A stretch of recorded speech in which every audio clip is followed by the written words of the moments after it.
décalage avec la société et isolement. En fait, c'est vrai qu'il y a certains couples qui se sentent seuls à vivre comme ça. Tous leurs voisins, leurs amis ont fait un autre choix de régulation des naissances.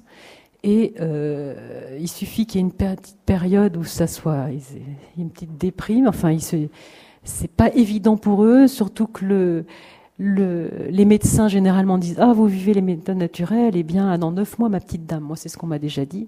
Et puis enfin voilà, et puis souvent aussi même dans les paroisses, hein, les prêtres, enfin certainement pas à Paris, mais moi je suis de la banlieue, il y a plein de prêtres ne connaissent pas vraiment, ou voilà, c'est pas, donc il y a tout, c'est pas simple parfois pour des couples de se sentir soutenus.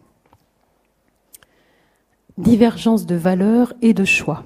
Et ça, c'est vrai que dans un couple, quand il y en a un qui choisit les méthodes naturelles et l'autre qui les subit, quand il y en a un qui choisit de vivre avec la continence et l'autre qui subit, eh bien, au bout d'un moment, ça dysfonctionne et même ça peut craquer. Hein. C'est-à-dire, et c'est vrai que j'en parlais la dernière fois, c'est-à-dire qu'il y a vraiment un choix à faire ensemble et des motivations à mettre, comment dire, qui fondent ce choix à mettre en valeur ensemble. Hein. Alors, le désir plus grand en période fertile, c'est généralement une question qui arrive tout le temps. Est-ce que... alors, je dirais que c'est vrai que c'est... pour certaines... Je dirais déjà que la nature est bien faite, parce que... et d'ailleurs, on a d'autant plus de désir en période fertile qu'il y a un désir d'enfant. Donc finalement, la nature est bien faite. Hein. Mais ça peut être une difficulté. Alors j'ai lu des enquêtes, certaines enquêtes qui montrent pour certaines femmes aussi un pic de libido plus grand juste avant les règles. D'autres, c'est pour certaines femmes, c'est juste après, en tout début de période, enfin juste après les règles. Mais pour pas mal une enquête que j'ai lue, c'était 60%.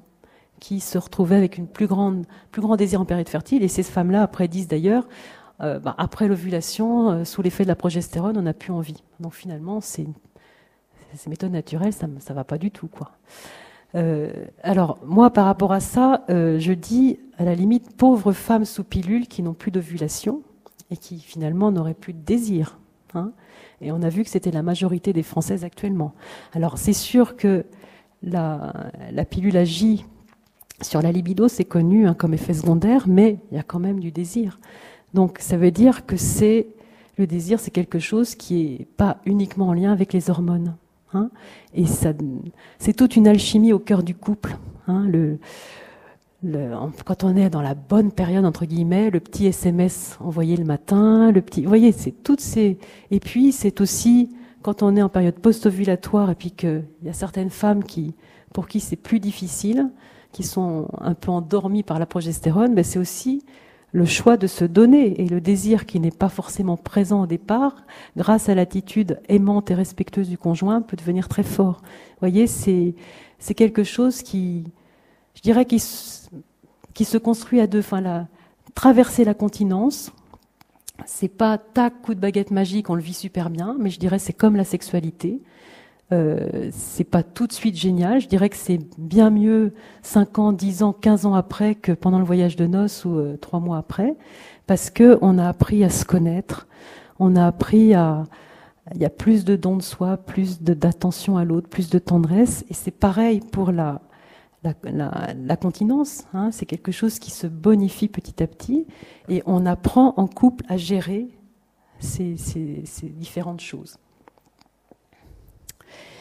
Alors, anti-spontanéité, eh bien, c'est aussi quelque chose qui vient, c'est pas... Quand on veut, on peut pas. Ben, oui, c'est vrai des fois, mais enfin, on peut dire que quand même, il y a des périodes où quand on veut, on peut. Hein, les périodes infertiles, finalement, voilà. Mais c'est vrai que des fois, on a prévu une semaine en amoureux, on a casé les enfants chez la belle-mère, et puis tac, on part, et puis ça tombe pas au bon moment. Bon, eh ben, est-ce que notre couple est en danger ? Je sais pas.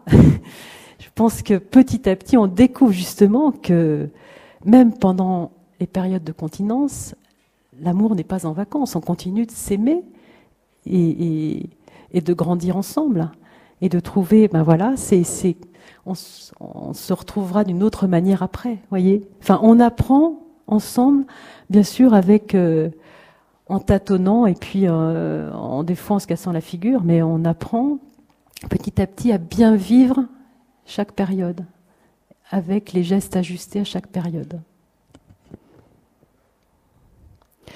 Fragilité, alors c'est vrai qu'il y a des couples qui ont plus de fragilité, je dirais psychique, affective, et pour certains couples, les difficultés de la continence, ça peut être en lien avec les difficultés à créer une vraie relation conjugale profonde.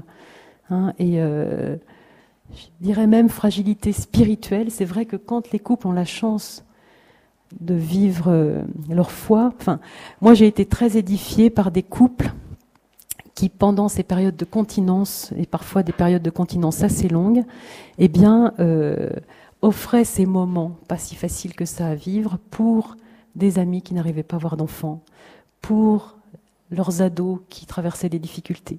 Vous voyez, j'ai été aussi très édifiée par un couple de conseillers conjugaux qui sont très proches et qui, pendant toute leur vie, un jour, elle m'a témoigné que tous les mois de mai, pendant 30 ans, ils l'ont offert en continence totale pour les couples qui suivaient, qui n'allaient pas bien. Et je me dis, mais il y a des trésors comme ça qui sont vécus et qui... voilà, alors tout le monde n'est pas forcément appelé à ça, mais en tout cas, ces moments de continence, eh bien, il y a aussi une manière de les vivre dans la prière, de les offrir, comme certains couples le vivent. Alors, durer toute sa vie avec les méthodes naturelles, c'est possible. Alors, je vais passer en revue certaines choses. Ça va être un peu une synthèse déjà de tout ce qu'on a vu depuis la dernière fois. Donc, au départ, pour pouvoir durer, c'est vraiment le choisir ensemble. Hein. Un sérieux apprentissage. Vous allez trouver que je rabâche, mais voilà, c'est aussi un de mes rôles.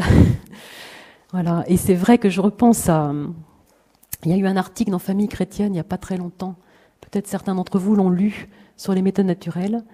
Et il y avait plein de jeunes couples qui disaient c'est impossible à vivre, on n'y arrive pas, on galère, enfin bon. Et j'ai appris en écoutant en fait la personne qui a réalisé le reportage que j'ai entendu à Radio Notre-Dame il y a quelque temps, qui disait qu'en fait la plupart des couples qu'elle avait interrogés, c'était des couples qui en fait s'étaient pas formés, qui n'avaient pas vécu de vrai apprentissage, qui avaient été à une conférence, qui avaient lu un bouquin, qui s'étaient lancés avec beaucoup de fougue et de générosité, mais qui n'avaient pas eu d'apprentissage personnalisé. Et donc après, au bout de quelques temps, on se dit mais c'est pas possible, on n'y comprend rien, c'est trop compliqué, c'est trop difficile à appliquer dans notre vie. Donc un vécu à deux et une croissance dans la communion conjugale. Donc vraiment, c'est vrai que ça s'apprend à deux, ça se met en place à deux. Enfin, j'ai déjà bien exposé ce point-là.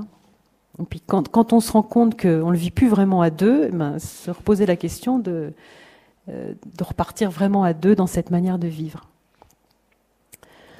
Un approfondissement ensemble des fondements des méthodes naturelles. Voilà, on approfondit sa foi.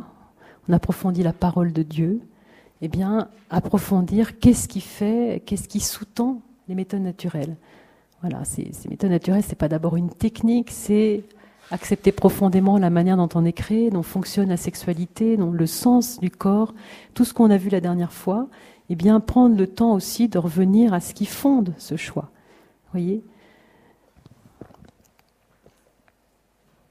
La perception que c'est un chemin spirituel, et osons le dire, un chemin de sainteté, mais on est tous, de par notre baptême, appelés à la sainteté, et à la sainteté en couple, et à la sainteté, non pas malgré notre sexualité, mais au cœur de notre sexualité. Hein. Et la perception que c'est la manière adéquate de vivre pleinement une sexualité conjugale chrétienne. Il n'y a pas 36 000 manières, c'est la manière qui est proposée, à laquelle nous sommes invités.